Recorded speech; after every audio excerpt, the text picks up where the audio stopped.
ਜੀ मैं की करना चाਹੁੰਦਾ कि स्टूडेंट्स ਦਾ ਰਸਤਾ ਸਾਫ਼ ਤੇ ਕਲੀਅਰ ਹੋਵੇ ਕਿ ਕੀ ਹੈਗਾ ਕੀ ਕਰ ਸਕਦੇ ਨੇ ਉਹਨਾਂ ਦਾ ਕੀ ਹੱਕ ਨੇ ਕੀ ਰੁਕਾਵਟ ਹੋਣਗੇ ਤੇ ਕਿਦੋਂ ਨੂੰ ਟੈਕਲ ਕਰ ਸਕਦੇ ਨੇ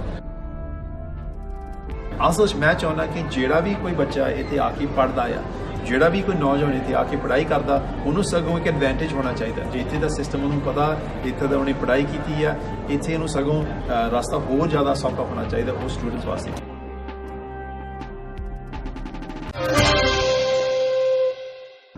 ਦੇਸ਼ ਦੀ ਆਜ਼ਾਦੀ 'ਚ ਗਦਰੀ ਬਾਬਿਆਂ ਦੇ ਰੂਪ 'ਚ ਅਹਿਮ ਯੋਗਦਾਨ ਪਾਉਣ ਵਾਲੇ ਪ੍ਰਵਾਸੀ ਪੰਜਾਬੀ ਜਿਨ੍ਹਾਂ ਨੇ ਆਜ਼ਾਦੀ ਤੋਂ ਲੈ ਕੇ ਹੁਣ ਤੱਕ ਜਿੱਥੇ ਪੰਜਾਬ ਦੇ ਵਿਕਾਸ ਉੱਥੇ ਖੇਡਾਂ ਸਿੱਖਿਆ ਤੇ ਹੋਰ ਖੇਤਰਾਂ 'ਚ ਅਹਿਮ ਯੋਗਦਾਨ ਪਾਇਆ ਉੱਥੇ ਉਹਨਾਂ ਨੇ ਵਿਦੇਸ਼ਾਂ 'ਚ ਵੀ ਆਪਣੇ ਆਪ ਨੂੰ ਮਿਹਨਤ ਕਰਕੇ ਸਥਾਪਿਤ ਕਰਕੇ ਜਿੱਥੇ ਉੱਥੋਂ ਦੀ ਰਾਜਨੀਤੀ ਉੱਥੋਂ ਦੀਆਂ ਅਹਿਮ ਕੁਰਸੀਆਂ ਤੇ ਆਪਣੀ ਜਿਹੜਾ ਨਾਂ ਬਣਾਇਆ ਉਹਨਾਂ ਅੰਤਰਰਾਸ਼ਟਰੀ ਪੱਧਰ ਦੀਆਂ ਅਹਿਮ ਸ਼ਖਸੀਅਤਾਂ 'ਚ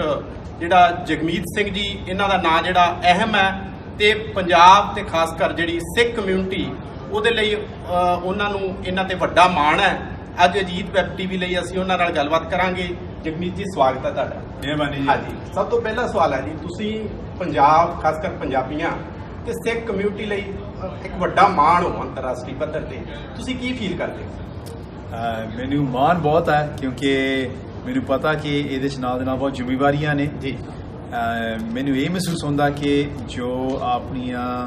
ਵਧੀਆ ਖਿਆਲਾਂ ਨੇ ਸੋਚ ਨੇ ਜੋ ਆਪਾਂ ਅਰਦਾਸ ਰੋਜ਼ ਕਰਦੇ ਹਾਂ ਸਰਬੱਤ ਦਾ ਭਲਾ ਹੋਵੇ ਇਹ ਸਾਰੀਆਂ ਗੱਲਾਂ ਸਾਰੀਆਂ ਸੂਰਾਂ ਲੈ ਕੇ ਮੇਰੀ ਉੱਤੇ ਇੱਕ ਜ਼ਿੰਮੇਵਾਰੀ ਹੈ ਕਿ ਮੈਂ ਇਹ ਗੱਲਾਂ ਸਾਰਿਆਂ ਨੂੰ ਪੇਸ਼ ਕਰਾਂ ਕਿ ਆਪਾਂ ਕੌਣ ਆ ਤੇ ਆਪਾਂ ਕਿਸ ਤਰੀਕੇ ਨਾਲ ਆਪਾਂ ਨੁਮਾਇੰਦਗੀ ਕਰਦੇ ਹਾਂ ਤੇ ਕਿਸ ਤਰੀਕੇ ਨਾਲ ਸਾਡੀ ਲੀਡਰਸ਼ਿਪ ਹੁੰਦੀ ਹੈ ਇਹ ਵੀ ਗੱਲ ਮੈਂ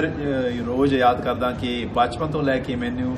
ਜਦੋਂ ਲੀਡਰ ਦਾ ਲਫ਼ਜ਼ ਪੰਜਾਬੀ 'ਚ ਮੈਨੂੰ ਸੁਣਿਆ ਤਾਂ ਮੈਨੂੰ ਮੁੱਖ ਸੇਵਾਦਾਰ ਦਾ ਲਫ਼ਜ਼ ਚੇਤਾ ਆਉਂਦਾ ਤੇ ਇਹ ਵੀ ਇੱਕ ਡਿਫਰੈਂਟ ਅਲੱਗ ਕਿਸਮ ਦਾ ਲੀਡਰਸ਼ਿਪ ਹੈ ਜਿਹਦੇ 'ਚ ਆਪਾਂ ਸੋਚਦੇ ਕਿ ਜਿਹੜਾ ਬੰਦਾ ਲੀਡ ਕਰਦਾ ਉਹ ਸੇਵਾਦਾਰ ਆ ਜਿਹੜਾ ਸੇਵਾ ਕਰਦਾ ਤੇ ਜਿਹੜਾ ਖਾਸ ਕੋਈ ਲੀਡਰ ਹੋਵੇ ਉਹ ਤਾਂ ਜ਼ਿਆਦਾ ਸੇਵਾਦਾਰ ਆ ਉਹ ਮੁੱਖ ਸੇਵਾਦਾਰ ਹੈ ਸੋ ਆਪਣਾ ਕੰਮ ਕਰਨ ਦਾ ਵੀ ਤਰੀਕਾ ਇਸ ਗੱਲ ਨੂੰ ਇਨਸਪਾਇਰ ਹੋਇਆ ਕਿ ਆਪਾਂ ਇਹੋ ਜਿਹਾ ਕੰਮ ਕਰੀਏ ਜਿਹਦੇ 'ਚ ਆਪਾਂ ਹਰ ਵਕਤ ਆਪਣੇ ਆਪ ਨੂੰ ਸੇਵਾਦਾਰ ਸਮਝੀਏ ਤੇ ਆਪਾਂ ਲੋਕਾਂ ਦੀ ਸੇਵਾ ਵਾਸਤੇ ਕੰਮ ਕਰ ਰਹੇ ਹਾਂ ਤੇ ਜੋ ਆਪਣੇ ਅਸੂਲ ਨੇ ਕਿ ਹਰੇਕ ਦਾ ਇਨਸਾਫ ਹੋਵੇ ਤੇ ਆਪਾਂ ਬੇਇਨਸਾਫੀ ਦੇ ਖਿਲਾਫ ਆਵਾਜ਼ ਉਠਾਈਏ ਇਹ ਸਾਰੀਆਂ ਗੱਲਾਂ ਲੈ ਕੇ ਮੈਂ ਕੋਸ਼ਿਸ਼ ਕਰ ਰਿਹਾ ਕਿ ਲੀਡਰਸ਼ਿਪ 'ਚ ਲੋਕਾਂ ਨੂੰ ਇਹ ਦੱਸੇ ਤੁਸੀਂ ਐਨਡੀਪੀ ਪਾਰਟੀ ਦੇ ਆਗੂ ਹੋ ਫੈਡਰਲ ਆਗੂ ਹੋ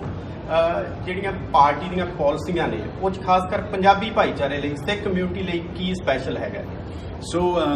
ਜੇ ਆਪਾਂ ਪੰਜਾਬੀ ਭਾਈਚਾਰੇ ਦੀ ਗੱਲ ਕਰਦੇ ਹਾਂ ਤਾਂ ਉਹ ਆਮ ਲੋਕਾਂ 'ਚ ਆ ਜਾਂਦੇ ਤੇ ਸਾਡੀ ਜਿਹੜੀ ਫੋਕਸ ਆ ਆਮ ਲੋਕਾਂ ਦੀ ਜੀ ਸੋ ਆਪਾਂ ਸਿਹਤ ਸੇਵਾਵਾਂ 'ਤੇ ਧਿਆਨ ਦਿੰਦੇ ਹਾਂ ਤੇ ਇੱਥੇ ਬਰੈਂਪਟਨ ਦੇ ਵਿੱਚ ਜਿੱਥੇ ਪੰਜਾਬੀਵਾਦੀ ਬਹੁਤ ਰਹਿੰਦੇ ਨੇ ਇਹਦੇ ਸਿਹਤ ਸੇਵਾਵਾਂ ਦਾ ਬਹੁਤ ਬੜਾ ਕ੍ਰਾਈਸਿਸ ਹੈਗਾ ਬੜਾ ਫਿਕਰ ਆ ਕਿ ਜਦੋਂ ਹਸਪਤਾਲ ਜਾਂਦੇ ਆ ਉੱਥੇ ਕੋਈ ਬੈੱਡ ਨਹੀਂ ਮਿਲਦਾ ਤੇ ਬੜੀ ਸਮਾਂ ਉਡੀਕਣਾ ਪੈਂਦਾ ਜੇ ਸੇਵਾਵਾਂ ਲੈਣ ਵਾਸਤੇ ਉਹ ਗੱਲ ਨੂੰ ਆਪਾਂ ਟੈਕਲ ਕਰਨਾ ਚਾਹੁੰਦੇ ਆ ਉਹ ਗੱਲ ਦਾ ਹੱਲ ਕਰਨਾ ਚਾਹੁੰਦੇ ਆ ਆਪਾਂ ਦਵਾਈਆਂ ਦਾ ਜੋ ਖਰਚਾ ਆ ਆਪਣਾ ਸਿਹਤ ਸੇਵਾਵਾਂ ਦੇ ਢਾਂਚੇ ਦੇ ਵਿੱਚ ਲੈ ਕੇ ਆਉਣਾ ਚਾਹੁੰਦੇ ਆ ਜਿਸ ਕਰਕੇ ਜਿੱਦਾਂ ਇੱਦਾਂ ਹੋਊਗਾ ਕਿ ਕੋਈ ਵੀ ਬੰਦਾ ਜਿਹਨੂੰ ਕੋਈ ਦਵਾਈ ਦੀ ਲੋੜ ਹੋਵੇ ਉਹਨੂੰ ਹੈਲਥ ਢਾਂਚੇ ਦੇ ਵਿੱਚ ਮੁਫਤ ਹੋਵੇ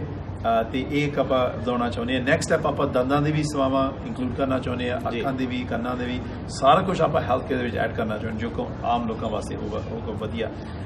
ਸਿੱਖਾਂ ਵਾਸਤੇ ਇਮੀਗ੍ਰੇਸ਼ਨ ਵੀ ਬੜੀ ਇੱਕ ਅਹਿਮ ਵੱਡਾ ਮਸਲਾ ਹੈਗਾ ਲੋਕ ਚਾਹੁੰਦੇ ਨੇ ਕਿ ਆਪਣਾ ਮਾਂ ਪਿਓ ਨੂੰ ਸੱਦਣਾ ਪਰਿਵਾਰ ਨੂੰ ਇਕੱਠੇ ਕਰਨਾ ਉੱਥੇ ਵੀ ਆਪਾਂ ਇਮੀਗ੍ਰੇਸ਼ਨ ਪਾਲਿਸੀ ਵਧੀਆ ਲੈ ਕੇ ਆ ਰਹੇ ਹਾਂ ਜਿਹਦੇ 'ਚ ਆਪਾਂ ਕੈਪ ਨੂੰ ਲਾ ਦੇਣਾ ਤੇ ਆਪਾਂ ਚਾਹੁੰਦੇ ਕਿ ਬੰਦੇ ਅਪਲਾਈ ਕਰਨ ਨਾਲ ਦੇ ਨਾਲ ਪ੍ਰੋਸੈਸ ਹੋ ਕੇ ਹੋਰ ਵੀ ਅਪਲਾਈ ਕਰਨ ਕੋਈ ਇੱਦਾਂ ਨਾ ਹੋਵੇ ਕਿ 10 ਮਿੰਟਾਂ 'ਚ ਜਿੱਦਾਂ ਪਿਛਲੇ ਆਪਾਂ ਦੇਖਿਆ ਸਾਲ 'ਚ ਕਿ 10 ਮਿੰਟਾਂ 'ਚ ਜਿੰਨੀ ਵੀ ਕੈਪ ਸੀ 10,000 20,000 ਉਹ 10 ਮਿੰਟ 'ਚ ਖਤਮ ਹੋ ਗਿਆ ਤੇ ਬਾਕੀ ਜਿਹੜੇ ਚਾਹੁੰਦੇ ਸੀ ਆਪਣੇ ਮਾਪਿਆਂ ਨੂੰ ਸੱਦਣਾ ਜਾਂ ਪਰਿਵਾਰ ਨੂੰ ਪੂਰਾ ਕਰਨਾ ਉਹਨੂੰ ਕਰਨ ਦਾ ਮੌਕਾ ਨਹੀਂ ਮਿਲਿਆ ਅੰਤ 'ਚ ਮਨੁੱਖੀ ਅਧਿਕਾਰਾਂ ਮੇਰੇ ਲਈ ਇੱਕ ਬਹੁਤ ਜ਼ਰੂਰੀ ਗੱਲ ਆ ਬਚਪਨ ਤੋਂ ਲੈ ਕੇ ਮੇਰਾ ਇਹ ਸਵਾਲ ਵੀ ਹੈਗਾ ਤੁਸੀਂ ਜਿਹੜੇ ਇੰਟਰਨੈਸ਼ਨਲ ਪੱਧਰ ਤੇ ਸਿੱਖ ਮੁੱਦੇ ਨੇ ਜਾਂ ਸਿੱਖ ਮੈਟਰ ਨੇ ਉਹ ਕਿਹੜੇ ਨੇ ਜਾਂ ਤੁਸੀਂ ਕਿਉਂਕਿ ਤੁਸੀਂ ਇੱਕ ਸਿੱਖ ਸ਼ਖਸੀਅਤ ਵਜੋਂ ਜੀ ਹੈਗੇ ਹੋ ਵੀ ਉਹ ਕਿਹੜੇ ਮੁੱਦੇ ਨੇ ਔਰ ਉਹਨਾਂ ਮੁੱਦਿਆਂ ਤੇ ਤੁਹਾਡੀਆਂ ਕੀ ਪਾਲਿਸੀਆਂ ਸੋ ਮਨੁੱਖੀ ਅਧਿਕਾਰਾਂ ਤੇ ਮੈਂ ਕੀ ਕਰਨਾ ਚਾਹੁੰਦਾ ਮੈਂ ਰੈਕਗਨਾਈਜ਼ ਕਰਨਾ ਚਾਹੁੰਦਾ ਜੋ ਸਿੱਖਾਂ ਨਾਲ ਹੋਇਆ ਇੱਕ ਨਸਲਕੁਸ਼ੀ ਸੀ ਉਹ ਰੈਕਗਨੇਸ਼ਨ ਆਪਾਂ 84 ਵਾਲਾ ਬਿਲਕੁਲ 84 ਵਾਲਾ ਆਪਾਂ ਸੂਬੇ ਦੇ ਵਿੱਚ ਇਹਨੂੰ ਰੈਕਗਨਾਈਜ਼ ਕਰਾਇਆ ਸੀ ਪ੍ਰੈਸ਼ਰ ਪਾ ਕੇ ਮੈਂ ਮਤਾ ਪੇਸ਼ ਕੀਤਾ ਤੇ ਇਵੈਂਚੁਅਲੀ ਮਤਾ ਪਾਸ ਹੋ ਗਿਆ। ਹੁਣ ਆਪਾਂ ਫੈਡਰਲ ਲੈਵਲ ਤੋਂ ਵੀ ਕਰਨਾ ਚਾਹੁੰਦੇ ਹਾਂ, ਕਿਉਂਕਿ ਜੇ ਕਿਸੇ ਵੀ ਕਮਿਊਨਿਟੀ ਨੂੰ ਹੀਲ ਕਰਨਾ ਚਾਹੁੰਦਾ ਜੀ, ਪਹਿਲਾ ਜਿਹੜਾ ਕਦਮ ਹੈ ਹੀਲ ਕਰਨ ਵਾਸਤੇ ਜਾਂ ਠੀਕ ਹੋਣ ਵਾਸਤੇ, ਪਹਿਲਾਂ ਤਾਂ ਮੰਨਣਾ ਚਾਹੀਦਾ ਕਿ ਤੁਹਾਡੇ ਨਾਲ ਕੁਝ ਗਲਤੀ ਹੋਈ ਹੈ, ਤੁਹਾਡੇ ਨਾਲ ਕੁਝ ਬੇਇਨਸਾਫੀ ਹੋਈ ਹੈ ਜੀ। ਇੱਦਾਂ ਮੰਨ ਕੇ ਇੱਦਾਂ ਸਮਝ ਕੇ ਫੇਰ ਜਿਹੜਾ ਕੌਮ ਹੋਵੇ ਉਹ ਅੱਗੇ ਤੁਰ ਸਕਦੇ ਨੇ। ਸੋ ਮੈਂ ਇਹ ਚਾਹੁੰਦਾ ਕਿ ਇਹ ਰੈਕਗਨਾਈਜ਼ ਕੀਤਾ ਜਾਵੇ। ਤੇ ਜਿੱਦਾਂ ਵੀ ਕਿਸੇ ਬਿਨੇ ਮਤਲਬ ਤੋਂ ਅਟੈਕ ਕੀਤਾ ਜਾਂਦਾ, ਹੁਣ ਟਰੂਡੋ ਸਾਹਿਬ ਸਾਰੇ ਕਹਿੰਦੇ ਨੇ ਤਾਂ ਵਧੀਆ ਸਿੱਖਾਂ ਵਾਸਤੇ ਇੰਨੇ ਸਿੱਖ ਮੰਤਰੀਆਂ ਨੇ, ਉਹਨਾਂ ਨੇ ਸਭ ਤੋਂ ਘਟੀਆ ਰਿਪੋਰਟ ਛਾਪਿਆ ਜਿਹਦੇ ਵਿੱਚ ਸਿੱਖਾਂ ਨੂੰ ਸਾਰੇ ਸਿੱਖਾਂ ਨੂੰ ਕੁੱਲ ਮਿਲਾ ਕੇ ਅੱਤਵਾਦੀ ਕਿਹਾ ਤੇ ਕਹਿੰਦੇ ਕਿ 5 ਵੱਡੇ ਖਤਰਾਂ ਚੋਂ ਸਿੱਖ ਨੇ। ਉਹਨਾਂ ਨੇ ਇਹ ਰਿਪੋਰਟ ਛਾਪੀ ਹੈ। ਆਪਾਂ ਨੁਮਾਇੰਦਗੀ ਕੀਤੀ ਆ, ਪ੍ਰੈਸ਼ਰ ਪਾਇਆ ਕਿ ਇਹ ਗੱਲ ਗਲਤ ਆ। ਆਪਾਂ ਕਿਹਾ ਸਾਨੂੰ ਸਬੂਤ ਦਿਖਾਓ, ਸਾਨੂੰ ਦੱਸੋ ਕਿ ਕਿਸ ਤਰੀਕੇ ਨਾਲ ਤੁਸੀਂ ਇਹ ਗੱਲ ਕਰਕੇ ਕਹਿ ਸਕੇ, ਕਿਹੜੀ ਘਟਨਾਵਾਂ ਹੋਇਆ ਜਿਸ ਕਰਕੇ ਤੁਸੀਂ ਇਹ ਗੱਲ ਨੂੰ ਕਿਹਾ। ਉਹਨਾਂ ਨੇ ਕੁਝ ਦਿਖਾ ਨਹੀਂ ਸਕੇ, ਫਿਰ ਉਹ ਗੱਲ ਨੂੰ 6 ਮਹੀਨੇ ਬਾਅਦ ਘਟਾਉਣਾ ਪਿਆ। ਪਰ ਉਹ 6 ਮਹੀਨੇ ਲਈ ਨੁਕਸਾਨ ਵੀ ਹੋਇਆ, ਪਰ ਆਪਾਂ ਇਹ ਨੁਮਾਇੰਦਗੀ ਕੀਤੀ ਹੈ, ਇਹ ਗੱਲ ਗਲਤ ਆ। ਹੁਣ ਤੁਸੀਂ ਫਰਜ਼ ਕਰ ਲਓ ਕਿ ਮੈਂ ਜੇ ਪ੍ਰਧਾਨ ਮੰਤਰੀ ਹੋਵਾਂ ਤਾਂ ਇਹੋ ਜਿਹਾ ਬਿਆਨ, ਇਹੋ ਜਿਹਾ ਰਿਪੋਰਟ ਕਦੇ ਛਾਪਿਆ ਜਾ ਸਕਦਾ? ਕਦੇ ਨਹੀਂ। ਸੋ ਜਿੰਨੀ ਮਰਜ਼ੀ ਸਿੱਖ ਮੰਤਰੀ ਹੋਣ, ਜਦ ਤੱਕ ਸਾਡੇ ਕੋਲ ਸਿੱਖ ਪ੍ਰਧਾਨ ਮੰਤਰੀ ਨਾ ਹੋਵੇ, ਸਿੱਖਾਂ ਦਾ ਜੋ ਬੇਇਨਸਾਫੀ ਹੈ, ਜੋ ਗਲਤ ਬਿਆਨ ਹੈ, ਆਪਾਂ ਉਹਦੇ ਹੱਲ ਨਹੀਂ ਕਰ ਸਕਦੇ। ਆਪਾਂ ਇਸ ਗੱਲ ਦੇ ਵਿੱਚ ਬੜੇ ਤਕੜੇ ਹੈਗੇ ਆ ਕਿ ਸਿੱਖਾਂ ਦੇ ਨਾਲ, ਹਿੰਦੂਆਂ ਨਾਲ, ਮੁਸਲਮਾਨਾਂ, ਈਸਾਈਆਂ, ਨਾਸਤਿਕ, ਕਿਸੇ ਭਾਈਚਾਰੇ ਨਾਲ ਬਿਨਾਂ ਕਿ ਮਤਲਬ ਤੋਂ ਕੋਈ ਇਹੋ ਜਿਹਾ ਮਾੜਾ ਬਿਆਨ ਨਾ ਕੱਢਿਆ ਜਾਵੇ। ਸਰਕਾਰ ਨੂੰ ਬੜੇ ਆਪਣੀ ਜਿਹੜੀ ਪਲੇਟਫਾਰਮ ਨੂੰ ਸਮਝਣਾ ਚਾਹੀਦਾ ਕਿ ਬੜੀ ਇੱਕ ਇੰਪੋਰਟੈਂਟ ਜ਼ਿੰਮੇਵਾਰੀ ਹੈ ਕਿ ਆਪਾਂ ਨੂੰ ਗਲਤ ਕਦੇ ਨਾ ਵਰਤੀ ਹੈ, ਤੇ ਆਪਾਂ ਇਸ ਗੱਲ ਨੂੰ ਸਮਝਦੇ ਹਾਂ ਤੇ ਇਸ ਕਰਕੇ ਆਪਾਂ ਇਦਾਂ ਕੰਮ ਕਰਾਂਗੇ। ਇੱਕ ਹੋਰ ਪੰਜਾਬੀ ਕਮਿਊਨਿਟੀ, ਖਾਸ ਕਰ ਪੰਜਾਬੀ ਭਾਈਚਾਰੇ ਨਾਲ ਸੰਬੰਧਿਤ ਸਵਾਲ ਹੈ, ਕਿਉਂਕਿ ਇੱਥੇ ਪੰਜਾਬ ਦੇ ਬਹੁਤ ਸਾਰੇ ਸਟੂਡੈਂਟ, ਲੱਖਾਂ ਦੀ ਗਿਣਤੀ 'ਚ ਸਟੂਡੈਂਟ ਇੱਥੇ ਆ ਰਹੇ ਨੇ, ਉਹਨਾਂ ਲਈ ਕੋਈ ਸਪੈਸ਼ਲ ਐਨਡੀਪੀ ਵੱਲੋਂ ਕੋਈ ਪਾਲਿਸੀ ਜਾਂ ਉਹਨਾਂ ਵਿਦਿਆਰਥੀਆਂ ਲਈ ਰੁਜ਼ਗਾਰ ਲਈ ਜਾਂ ਕੁਝ ਹੈ ਇੱਦਾਂ ਦੀ? ਜੀ ਬਿਲਕੁਲ। ਪਹਿਲੀ ਤਾਂ ਗੱਲ ਹੈ ਕਿ ਸਾਨੂੰ ਉਸ ਵਿਦਿਆਰਥੀਆਂ ਦਾ ਆਪਾਂ ਧੰਨਵਾਦ ਕਰਨੇ ਹਾਂ। ਉਹ ਆਪਣੀ ਇਕਾਨਮੀ ਨੂੰ ਇੱਕ ਬੂਸਟ ਦੇ ਰਹੇ ਨੇ, ਉਹ ਇੱਥੇ ਆ ਕੇ ਮਿਹਨਤ ਕਰਦੇ ਨੇ। ਬਹੁਤ ਹੀ ਸਾਰਾ ਉਹ 'ਚੋਂ ਬਹੁਤ ਮੈਜੋਰਟੀ ਤਾਂ ਬਹੁਤ ਵਧੀਆ ਬੱਚੇ ਬੱਚੀਆਂ ਨੇ ਜਿਹੜੇ ਇੱਥੇ ਆ ਰਹੇ ਨੇ। ਕੁਝ ਥੋੜੇ ਐਗਜ਼ਾਮਪਲ ਨੇ ਜਿਹੜੇ ਕੋਈ ਪ੍ਰੋਬਲਮ ਕ੍ਰੀਏਟ ਕਰਦੇ, ਪਰ ਉਹ ਕੋਈ ਵੀ ਕਮਿਊਨਿਟੀ ਵਿੱਚ ਦੇਖੋ ਕਿ ਮੈਜੋਰਟੀ ਠੀਕ ਨੇ ਤੇ ਕੁਝ ਥੋੜੇ ਲੋਕ ਗਲਤੀਆਂ ਕਰਦੇ ਨੇ। ਉਹ ਥੋੜੀਆਂ ਲੋਕ ਕਰਕੇ ਆਪਾਂ ਸਾਰੇ ਨੂੰ ਬਦਨਾਮ ਨਾ ਕਰੀਏ। ਆਪਾਂ ਸਾਡੇ ਨਾਲ ਵੀ ਇਹ ਹੋਇਆ, ਸਿੱਖਾਂ ਨਾਲ ਵੀ, ਜਿਹੜੇ ਇੱਥੇ ਨਵੇਂ ਆਏ ਨੇ, ਸਾਨੂੰ ਵੀ ਲੋਕ ਕਹਿੰਦੇ ਨੇ ਕਿ ਇਹ ਤਾਂ ਮਾੜੇ ਲੋਕ ਨੇ। ਆਪਾਂ ਉਹੀ ਕੰਮ ਆਪਣੇ ਭਾਈਚਾਰਾ ਨਾਲ ਨਾ ਕਰੀਏ, ਇਹ ਮੈਂ ਬੇਨਤੀ ਕਰਦਾ ਸਾਰਿਆਂ ਨੂੰ। ਦੂਜੀ ਗੱਲ ਆ ਕਿ ਸਟੂਡੈਂਟਸ ਨੂੰ ਕੀ ਹੁੰਦਾ, ਉਹਨੂੰ ਗਲਤ ਪ੍ਰਚਾਰ ਨਹੀਂ, ਉਹਨੂੰ ਗਲਤ ਐਡਵਾਈਸ ਮਿਲਦਾ ਆ। ਉਹਨੂੰ ਗਲਤ ਦੱਸਦੇ ਨੇ ਕਿ ਇੱਥੇ ਆ ਕੇ ਇਹ ਹੋ ਸਕਦਾ, ਇੱਦਾਂ ਹੋ ਸਕਦਾ, ਜਿੱਦਾਂ ਇੱਦਾਂ ਨਹੀਂ ਹੁੰਦਾ। ਹੁਣ ਸਟੂਡੈਂਟਸ ਨੂੰ ਫਿਰ ਇੱਥੇ ਆ ਕੇ ਇੱਕ ਹੋਰ ਗੱਲਾਂ ਸੋਚਦੇ ਨੇ, ਆਸਾਂ ਉਹਨਾਂ ਦੀ ਹੋਰ ਹੁੰਦੇ ਨੇ, ਜਿਹੜੀ ਅਸਲੀ ਸੱਚਾਈ ਕੁਝ ਹੋਰ ਹੁੰਦਾ।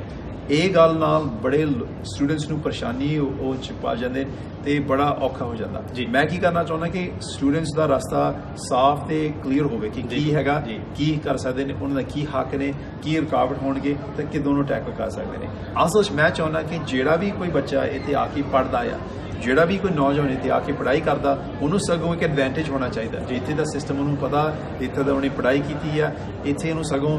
ਰਸਤਾ ਹੋਰ ਜ਼ਿਆਦਾ ਸੌਖਾ ਹੋਣਾ ਚਾਹੀਦਾ ਉਹ ਸਟੂਡੈਂਟਸ ਵਾਸਤੇ। ਸੋ ਇਹ ਆਪਣੀ ਪਾਲਿਸੀ। ਜਗਮੀਤ ਜੀ, ਤੁਸੀਂ ਜਿੱਦਾਂ ਪੰਜਾਬੀ ਬਹੁਤ ਸੋਹਣੀ ਬੋਲਦੇ ਹੋ, ਤੁਸੀਂ ਇੱਥੋਂ ਦੇ ਬੋਰਨ ਹੋ ਜੀ, ਪਰ ਪੰਜਾਬੀ ਤੇ ਤੁਹਾਡੀ ਬੜੀ ਪਕੜ ਹੈ। ਪੰਜਾਬੀ ਜਿਹੜੀ ਆਪਣੀ ਮਦਰ ਹੈਗੀ ਲੈਂਗੁਏਜ, ਉਹਦੇ ਬਾਰੇ ਕੀ ਕਹਿਣਾ ਚਾਹੁੰਦੇ ਹੋ? ਦੇਖੋ, ਮੈਂ ਤਾਂ ਬਚਪਨ ਦੇ ਵਿੱਚ ਆਪਾਂ ਘਰੇ ਪੰਜਾਬੀ ਨਹੀਂ ਬੋਲਦੇ ਸੀਗੇ। ਮੈਨੂੰ ਹਾਲੇ ਤੱਕ ਅਫਸੋਸ ਹੈ ਕਿ ਆਪਾਂ ਬਚਪਨ 'ਚ ਪੰਜਾਬੀ ਨਹੀਂ ਬੋਲਦੇ ਸੀ। ਪਰ ਮੈਂ ਇੱਕ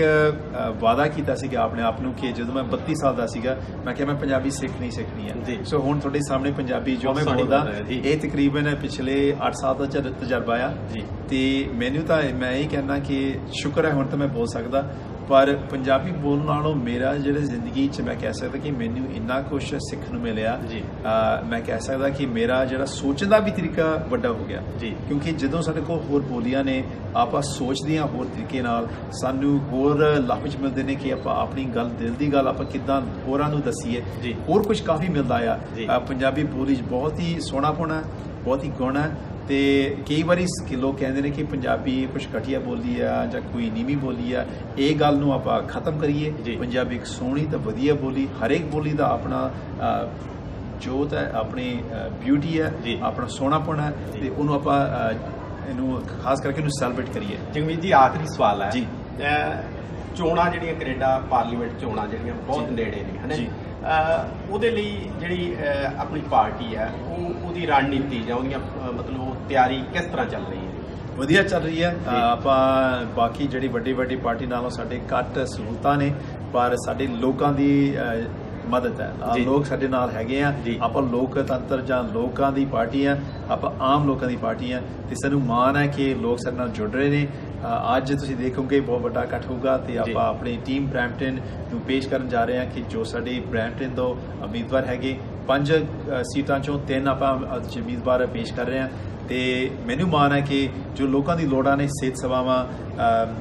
ਭਵਿੱਖ ਦੇ ਜਿਹੜਾ ਉਹਨੂੰ ਫਿਕਰ ਹੈ ਬੱਚਿਆਂ ਵਾਸਤੇ ਵਾਤਾਵਰਨ ਦੀ ਰਾਖੀ ਜੋ ਪਰੇਸ਼ਾਨੀ ਲੋਕ ਕਰਦੇ ਨੇ ਉਹ ਸਾਰੀਆਂ ਗੱਲਾਂ ਅਫੋਰਡੇਬਿਲਿਟੀ ਘਰ ਬਿੱਲ ਨੂੰ ਜਿਹੜਾ ਔਖਾ ਹੋਣ ਲੱਗਦਾ ਆ ਇਹ ਸਾਰੀ ਗੱਲਾਂ ਆਪਾਂ ਹੱਲ ਪੇਸ਼ ਕਰ ਰਹੇ ਹਾਂ ਤੇ ਆਪਾਂ ਆਮ ਲੋਕਾਂ ਨਾਲ ਜੁੜੇ ਹਾਂ ਤੇ ਮਾਣ ਹੈ ਕਿ ਲੋਕ ਸਾਡੇ ਨਾਲ ਜੁੜਨਗੇ। ਥੈਂਕ ਯੂ ਜੀ। ਇਹ ਸਨ ਸਰਦਾਰ ਜਗਮੀਤ ਸਿੰਘ ਜੀ ਜਿਹੜੇ ਕਿ ਪੰਜਾਬੀ ਖਾਸ ਕਰ ਸਪੈਸ਼ਲੀ ਸਿੱਖ ਭਾਈਚਾਰੇ ਦਾ ਅੰਤਰਰਾਸ਼ਟਰੀ ਪੱਧਰ ਤੇ ਮਾਣ ਨੇ। ਉਹਨਾਂ ਨੇ ਅਜੀਤ ਵੈਬ ਟੀਵੀ ਨਾਲ ਸਪੈਸ਼ਲ ਗੱਲਬਾਤ ਕੀਤੀ ਹੈ, ਅਸੀਂ ਉਹਨਾਂ ਦੇ ਧੰਨਵਾਦੀ ਹਾਂ। ਅੱਜ ਦੀ ਰਿਪੋਰਟ 'ਚ ਮੈਂ ਜੋਗਿੰਦਰ ਸਿੰਘ, ਸਿਰਫ ਇੰਨਾ ਹੀ, ਧੰਨਵਾਦ।